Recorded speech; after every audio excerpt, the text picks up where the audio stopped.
ஒழுங்கா மகா உங்க தம்பிக்கு கல்யாணம் பண்ணி வச்சிருந்தா இந்த வீடு சொந்தமா இருக்கும், கல்யாண செலவு மிச்சமா இருக்கும். ஏதோ தெரியாம பண்ணிட்டா. எக்ஸாமுக்கு வர டைம் ஆயிடுச்சு, கொஞ்சம் மன்னிச்சு விட்டுருங்களேன் ப்ளீஸ். என்ன கோகிலா 3 லட்சம் ரூபாய் லோன் அப்ளை பண்ணிருக்க போல இருக்கு. நகை ஏதாவது வாங்க போறியா? வைர நெக்லஸா? வைர நெக்லஸ்க்கு சும்மா ஏண்டி வெறுப்பேத்துற? என் ஹஸ்பண்டோட தம்பி திருவோட கல்யாணத்துக்காக அர்ஜென்ட்டா லோன் போடுறேன். ஏதோ ஏசிபியோட பொண்ண லவ் பண்றான்னு சொன்ன, கல்யாணம் வரைக்கும் வந்துருச்சா? மாமியார் வீட்டு மேல என்ன திடீர் கரிசனம்? குழந்தை கல்யாணத்துக்கெல்லாம் லோன் போடுற, வீட்டு செலவுக்கே கணக்கு பார்த்து பணம் கொடுக்கறவளாச்சே நீ? எல்லாம் என் தலை எழுத்துடி. அந்த பொண்ணோட ஜாதகத்துல ஏதோ தோஷமா, அதனால இன்னும் 1 மாசத்துக்குள்ள இந்த கல்யாணத்தை நடத்தி தொலைக்கணுமா. கல்யாண செலவுக்கு ஒரு 6-7 லட்சத்தை கூட ரெடி பண்ண முடியாத வக்கத்த குடும்பம் தானே என் ஹஸ்பண்டோட குடும்பம். பணத்துக்கு எங்க போவாங்க? அதான் ஏன் தலையில மிளகா அரைக்க என்ன லோன் போட சொல்றாரு என் ஹஸ்பண்ட். நானும் முடியாதுன்னு எவ்வளவோ சொல்லி பார்த்துட்டேன், சண்டை போட்டும் பார்த்தேன். ஆனா அவர் லோன் போட்டு தரலனா நீ உன் அம்மா வீட்டுக்கு போன என்ன மிரட்ட ஆரம்பிச்சிட்டாரு. அதான் அவ கழுத்துல தாலி ஏறணுங்கிறதுக்காக என் தாலி அடமானம் வைக்கிற மாதிரி இந்த லோனை போட்டு தொலைக்கிறேன். சரிடி, அப்பவே கேட்கணும்னு நினைச்சேன். காலையில நீ பேங்க் வரும்போது உன் சேலை ஃபுல்லா ஒரே சேரா இருந்துச்சு, என்னடி நடந்துச்சு? அதை ஏண்டி கேக்குற? வர வழியில ஒரு 7:30 வந்துச்சு.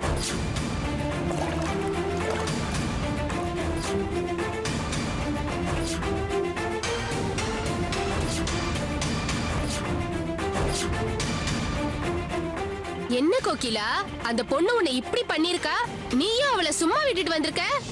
என்ன நெஞ்செழுத்து இருக்கு அவளுக்கு? வாழ போற வீட்டோட மூத்த மருமகங்கிற மரியாதை கொஞ்சம் கூட தெரியாம அவ ஃப்ரெண்டுக்காக சப்போர்ட் பண்ணி ஒன்ன அசிங்கப்படுத்தி இருக்கா. நீ என்னடானா அவ கல்யாணம் ஜாம் ஜாம்னு நடக்க லோன் போட்டு கொடுத்திருக்க. உன் தலையில உன் ஹஸ்பண்ட் மிளகா அரைக்கலடி, நீயே அரைச்சுக்கிற. கல்யாணத்துக்கு முன்னாலேயே உன் மேல எந்த தப்பும் இல்லன்னு தெரிஞ்சும் உன் சேலைய உன்னையே வாஷ் பண்ண வச்சிருக்கா அந்த திமிர் பிடிச்ச ஏசிபியோட பொண்ணு. இப்பவே இப்படின்னா கல்யாணம் பண்ணி வீட்டுக்கு வந்து உக்காந்துக்கிட்டு உன்னை என்னென்ன பாடுபடுத்த போறால தெரியல. முதல்ல அவ துணியே உன்னை துவைக்க வச்சாலும் வெப்பா. என்னடி இப்படி திடீர்னு என்ன பயமுறுத்துற? நான் ஒண்ணும் உன்னை பயமுறுத்தல. அந்த ஏசிபியோட பொண்ணு பணத்திலேயே புரண்டு வளர்ந்தவ, திமிர் பிடிச்சவளாவும் இருக்கா. நீ என்னதான் சம்பாதிச்சு கொட்டினாலும் ஏற்கனவே உன் மாமியார் வீட்டுல உன்னை யாருமே மதிக்கல. இப்ப இவளும் வந்துட்டான்னு வையே, கண்டிப்பா உன்னை அவளுக்கு வேலைக்காரியாக்கிடுவாங்க. இந்த கல்யாணம் மட்டும் நடக்கட்டும், நான் சொல்றதெல்லாம் நடக்குதா இல்லையான்னு மட்டும் பாரு. அம்சா, இப்ப என்னடி பண்றது? ஏதாவது பண்ணி இந்த கல்யாணத்தை நிறுத்திடலாமா? கல்யாணத்தை நிறுத்த போறியா? அதெல்லாம் நடக்காத காரியம். கல்யாணம் நடக்கட்டும், நீ கல்யாண பொண்ண மட்டும் மாத்திடு.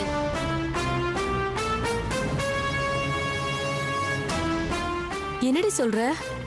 உனக்கு அடங்கினவளா, உன் சொல் பேச்சு கேட்டு நடக்கிறவளா, சொல்ல போனா உனக்கு வேலைக்காரி மாதிரி நடந்துக்கிறவளா, உன்னை விட ஸ்டேட்டஸ்லயும் படிப்புலயும் குறைஞ்சவளா பார்த்து உன் குழந்தைனுக்கு கட்டி வச்சா மட்டும்தான் உன் வாழ்க்கை நிம்மதியாவும் சந்தோஷமாவும் இருக்கும். இல்லனா காலத்துக்கும் நீ அவளுக்கு அடிமையா தான் இருக்கணும். நல்ல யோசி. அவ கழுத்துல தாலி ஏறதுக்காக லோன் போட்டு தரலன்னா இப்பயும் வீட்டுக்கார உன்னை வீட்டை விட்டு விரட்ட ஆரம்பிச்சிட்டாரு. உன் வாழ்க்கை உன் கையில. அவ்வளவுதான், நான் சொல்றத சொல்லிட்டேன். நல்ல யோசனை பண்ணு.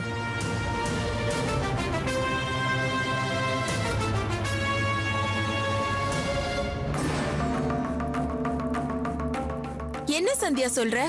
திருவோட அண்ணி இவ்ளோ மட்டமா உன்கிட்ட நடந்துக்கிட்டாங்களா? நாங்க அன்னைக்கு அவங்க வீட்டுக்கு போனப்பவும் சரி, அவங்க நம்ம வீட்டுக்கு வந்தப்பவும் சரி, ஆள் பார்க்க கொஞ்சம் ரஃபான டைப் மாதிரி தான் தெரிஞ்சாங்க.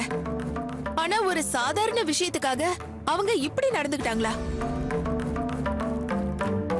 தெரியாம சேலையில சேரடிச்சிட்டா வேற என்ன பண்ண முடியும்? சாரி கேக்கலாம். அத அவங்க ஏத்துக்கலனா அந்த சேலைக்கான பணத்தை தரேன்னு தானே சொல்ல முடியும். அது முடியாது, சேலையை வாஷ் பண்ணி தான் கொடுத்தாகணும்னு அடம் பிடிச்சா எப்படி? நம்ம ஹஸ்பண்டோட தம்பியை கட்டிக்க போற பொண்ணாச்சேன்னு கொஞ்சம் கூட பார்க்காம உன்கிட்ட இப்படி எல்லாம் பேசிருக்காங்கன்னா கண்டிப்பா அவங்க ஒரு நல்ல கேரக்டரா இருக்க மாட்டாங்க. உன் கல்யாணத்துல ஏகப்பட்ட தடங்கள் இருக்குன்னு ஜோசியக்காரர் சொன்னாருன்னு எப்படியாவது இந்த கல்யாணம் நல்லபடியா நடக்கணும்னு நான் அந்த கடவுளை வேண்டிக்கிட்டு இருக்கேன். இப்போ கல்யாணத்துக்கு அப்புறம் அந்த வீட்ல அந்த அகங்காரம் பிடிச்சவளோட எப்படி வாழ போறேன்னு எனக்கு ரொம்ப பயமா இருக்கு சந்தியா.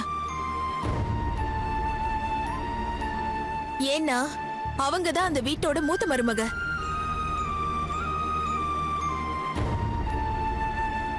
நம்மளை விட வசதி குறைவானவங்களா இருந்தாலும் அந்த வீட்டு மனுஷங்க எல்லாரும் ரொம்ப நல்லவங்களா இருக்காங்க. உன்னை நல்லா பாத்துப்பாங்கன்னு நினைச்சேன். ஆனா இப்ப எனக்கு என்ன பண்றதுன்னு புரியல.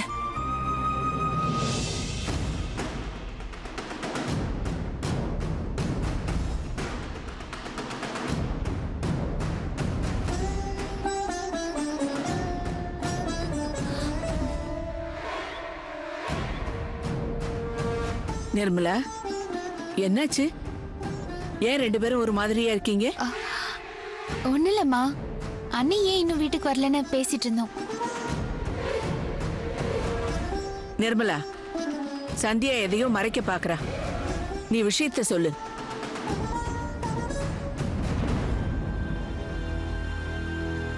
அது ஒண்ணும் இல்லத்த. நம்ம சந்தியாவோட ஃப்ரெண்டு மாலதி இருக்கால, அவ கார்ல போகும்போது நம்ம திருவோட அண்ணி மேல சேர் அடிச்சுட்டாலாம். அதுக்கு அவங்க கண்ணா பின்னான்னு திட்டிருக்காங்க. அவளும் சாரி கேட்டிருக்கா. வேணும்னா சாரிக்கான பணத்தை தரேன்னு சொல்லிருக்கா. ஆனா அவங்க அதெல்லாம் முடியாது, சிலையை வாஷ் பண்ணி கொடுத்துட்டு தான் போகணும்னு அடம் பிடிச்சிருக்காங்க. அப்போ யதார்த்தமா அந்த பக்கமா போன சந்தியா மாலதி பக்கம் இருந்த நியாயத்தை சொல்லி எக்ஸாம்க்கு லேட் ஆயிடுச்சுன்னு கெஞ்சிருக்கா. அதுக்கு அவங்க, நீ வாழ போற வீட்டோட மூத்த மருமகனா, என்ன மதிக்காம உன் ஃப்ரெண்டுக்கு நீ சப்போர்ட் பண்றியான்னு பணத்திமிர் பிடிச்சவ அப்படி இப்படின்னு ரொம்ப மோசமா பேசிருக்காங்க. நம்ம வீட்ல சந்தியா ஒரு இளவரசி மாதிரி இருக்கறா. ஆனா கல்யாணத்துக்கு அப்புறம் அந்த லேடி இருக்கிற வீட்ல எப்படி வாழ போறாளோன்னு ரொம்ப கவலையா இருக்கத்த.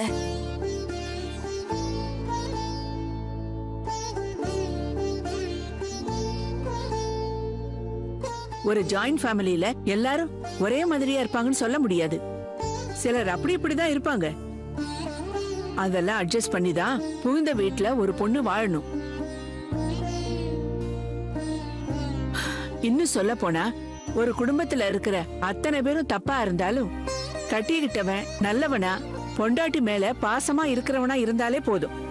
அந்த பொண்ணு ஒரு குறையும் இல்லாம சந்தோஷமா இருப்பா.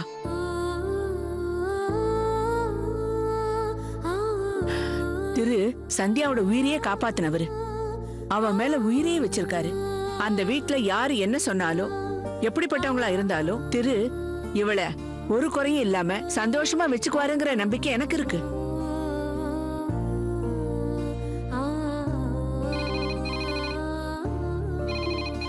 பாத்தியா, மணி அடிக்குது. நல்ல சகுனம்.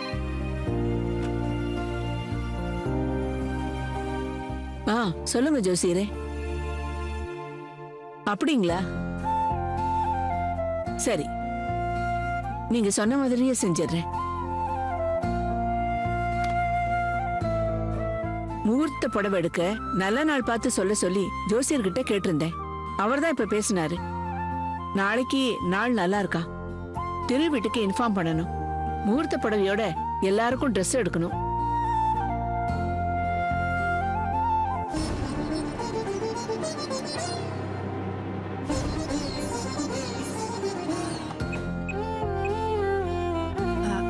ஹலோ. ஹலோ சம்மந்தி, நான் ஷோபா பேசுறேன். சொல்லுங்க சம்மந்தி.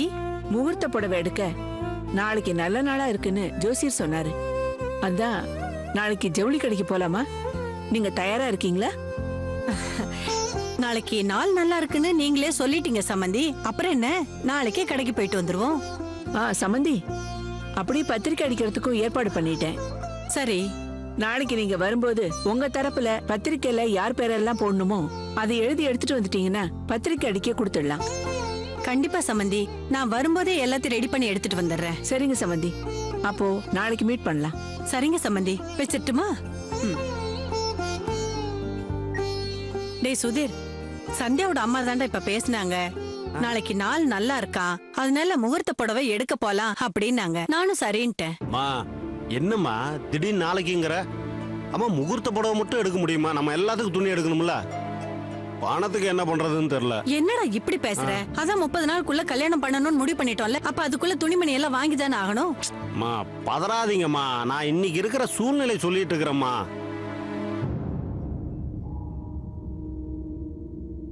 கோகிலா, என்ன கோகிலா இவ்வளவு லேட்டா வர? ஓவர் டைமா? நீ எனக்கு ஒரு போனை போட்டு இருந்தானா பைக்கை தூக்கி பறந்து வந்து உன்னை பிக்கப் பண்ணிருப்பேன்ல. சும்மா நடிக்காதீங்க, விஷயத்துக்கு வாங்க.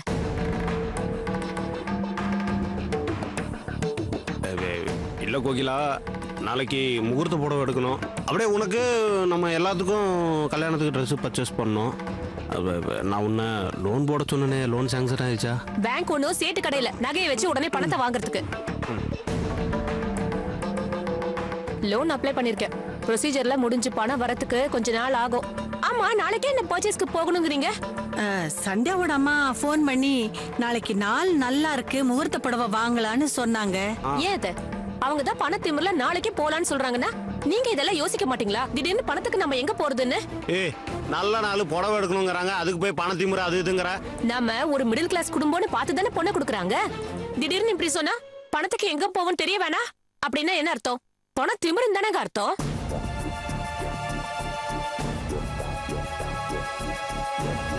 அதான் விரலுக்கு ஏத்த வீக்கோங்கிற மாதிரி நம்ம லெவலுக்கு ஏத்த பொண்ணா பாத்துருக்கணும். ஏசிபி பொண்ணு நல்ல வாய் பொழந்தீங்கல்ல, இப்போ அனுபவிங்க. ஏய் கோகிலா. சுதீர், கொஞ்சம் பொறுமையா இருடா.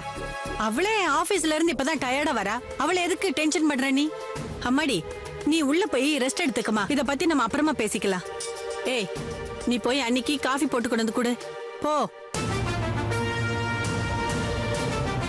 அந்த சந்தியாவை மாத்திட்டு அவ இடத்துல நம்ம கடங்குற ஒரு பொண்ணா பார்த்து திருவுக்கு கட்டி வைக்கணும்னு நினைக்கிறேன்னா முகூர்த்த புடவை எடுக்க பணம் கொடுக்கணுமா?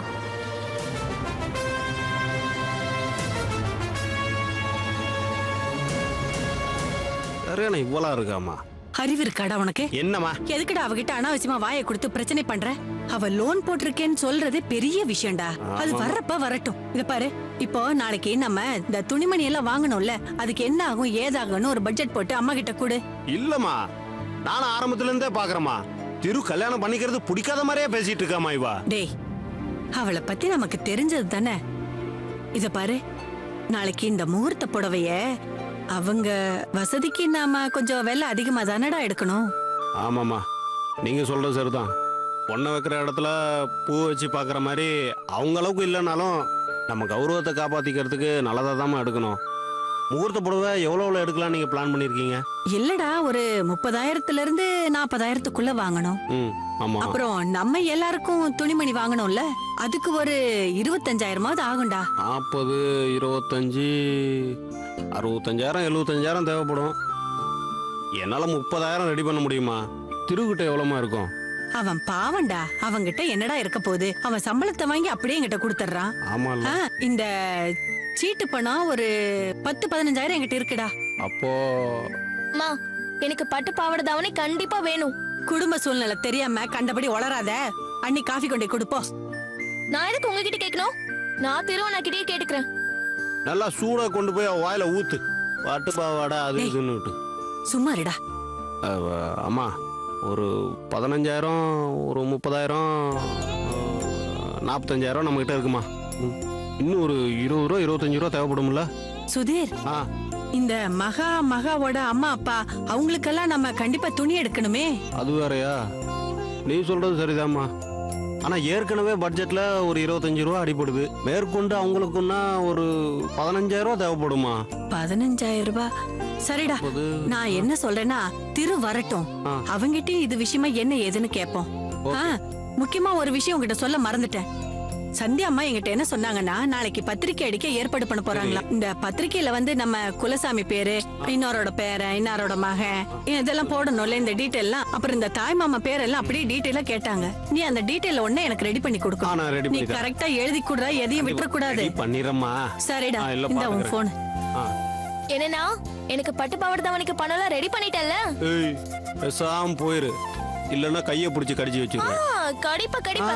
அது வரைக்கும் என் கை என்ன பூ பறிச்சிட்டு இருக்குமா? கடிக்க மாட்டேன்னு நினைக்கிறேன். போறோம் பாரு, பட்டு பாவாடை கிட்டு பாவாடைன்னுட்டு. இவள கைய கடிப்போன்னு சொன்னா உள்ள போனா அவ கழுத்தை கடிப்பாளே.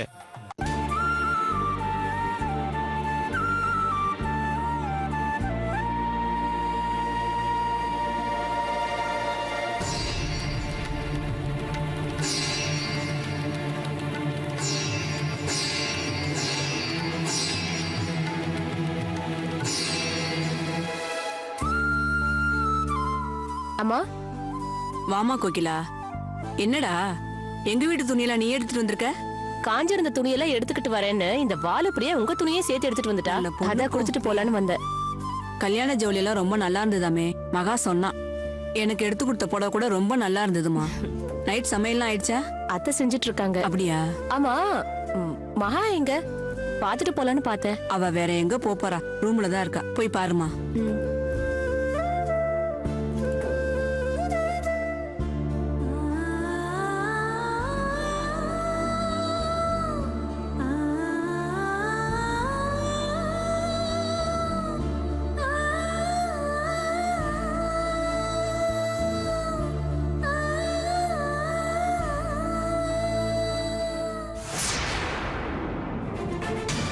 மகா,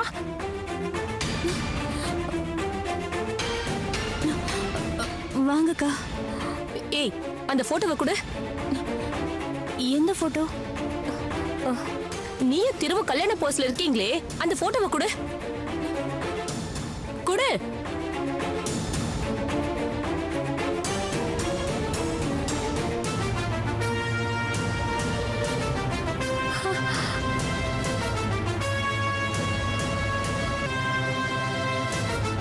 யாருக்குமே தெரியாம உங்களுக்கு எப்படி கல்யாணம் நடந்துச்சு? இவ்வளவும் பண்ணிட்டு உன்னை லவ் பண்ணல, ஆனா சந்தியாவை தான் லவ் பண்றேன்னு உன்னை கழட்டு விட்டுட்டான் அந்த திரு. என்ன நெஞ்செழுத்தம் அவனுக்கு. நல்லவன் வல்லவன் ஆஹா ஓஹோன்னு தலையில தூக்கி வச்சு கொண்டாடுறாங்க. இந்த ஒரு போட்டோ போதும், அவன் முகத்திரைய இன்னைக்கு கிழிக்கிறேன் பாரு. அக்கா ப்ளீஸ்க்கா, நீங்க தப்பா நினைச்சிட்டீங்க. உனக்கு ஒரு நியாயம் கிடைக்கணும்னு நினைக்கிறேன்னா என்ன தப்பா நினைச்சிட்ட? விட என்ன விடக்கூடாது அவனை. இந்த பூனையும் பால் குடிக்குமான்னு உன்னை திருட்ட கல்யாணமே பண்ணிருக்கான். விட மாட்டேன் அவனை. ஐயோ அக்கா, அந்த போட்டோ ஒரிஜினல் கிடையாது, அது கிராபிக்ஸ். என்ன மகா சொல்ற நீ? கிராபிக்ஸ் பண்ணியா?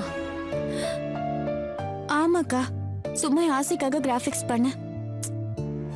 என்ன மகா நீ ஒரு செகண்ட்ல என்ன நீ என்னென்னமோ நினைக்க வச்சுட்ட. மனசுக்குள்ள திருமலை இவ்ளோ ஆசை வச்சுக்கிட்டா அவனை நீ இன்னொருத்துக்கு விட்டு கொடுத்த. என்ன பொண்ணுடி நீ? வேற என்னக்கா நான் பண்ண முடியும்? திரு என்ன லவ் பண்ணலையே, நான் மட்டும் தான் அவரை ஒன் சைடா லவ் பண்ண. ஆனா சின்ன வயசுல இருந்து திருதான் என் வாழ்க்கைன்னு நினைச்சு வாழ்ந்துகிட்டு இருந்த எனக்கு, திரு எனக்கு இல்லைன்னாலும் என் மனசுக்குள்ள காதல் அப்படியே தான் இருக்கு. நிஜத்துல திரு கூட கல்யாணம் நடக்காதுதான். அதுக்காக தான் என் மன திருப்திக்காக இந்த போட்டோவை ரெடி பண்ணி திருவோட ஞாபகம் வரப்பெல்லாம் இதை எடுத்து பாத்துக்குவேன். திரு உன்ன லூசுன்னு சொல்றது சரிதாண்டி. அவன் கூட உனக்கு கல்யாணம் நடக்காதுன்னு நீ எப்படி முடிவு பண்ண? எனக்கா சொல்றீங்க? ஒரு பொண்ணு நினைச்சா என்ன வேணாலும் செய்ய முடியும்டி. பேப்பர்லயும் டிவிலயும் நீ நியூஸ் பாக்குறது இல்ல?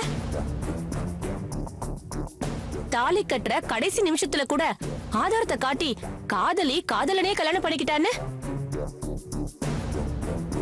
அந்த மாதிரி நீயும் நினைச்சா திரு சந்தியா கல்யாணத்தை நிறுத்தி உன் கழுத்துல திருவ தாலி கட்ட வைக்கலாம். என்னக்கா நீங்க என்னென்னமோ சொல்றீங்க? ஆனா நீங்க சொல்றதெல்லாம் எப்படிக்கா நடக்கும்? நடக்கும், நான் நடத்தி காட்டுறேன்.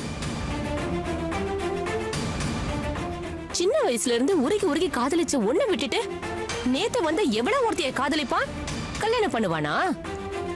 பாவம் மகாணி. இப்ப சொல்லு, திரு உனக்கு வேணுமா வேணாமா? ஆமாக்கா வேணும் தான். ஆனா எப்படி? நான் நடத்தி காட்டுறேன். நீ கிராபிக்ஸ் பண்ணத நிஜமாக்குவோம். அதுக்கு நான் சொல்றபடி நீ நடக்கணும்.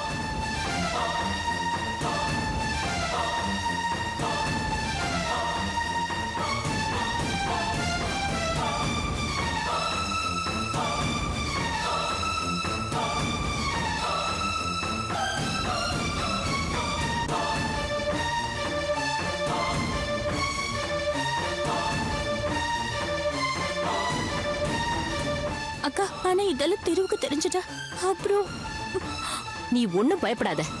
அத அக்கா நான் இருக்கல உன் கூட. நான் சொல்றத நீ அப்படியே செய். மத்தத நான் பாத்துக்கிறேன்.